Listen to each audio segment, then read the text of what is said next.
When we talk about the development planning model, it is Sir M. Visvesvaraya who is remembered firstly.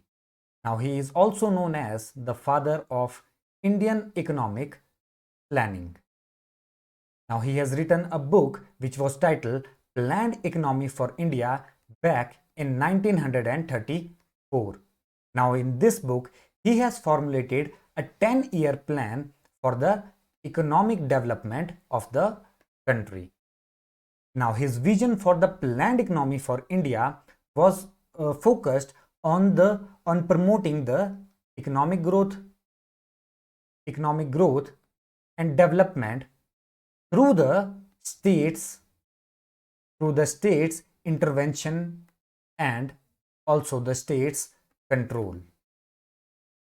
Now various models have been given throughout the history, but it was the first effort in this regard, that is in the development planning, was made by the National Planning Committee, which was constituted in 1938.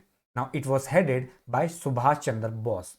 Now this committee was established when there was a rule of the Congress Party under the leadership of Pandit Jawaharlal Nehru.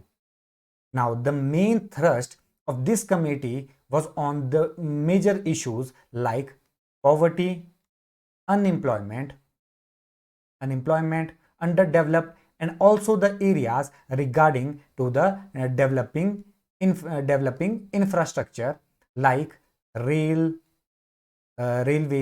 and roads and so on.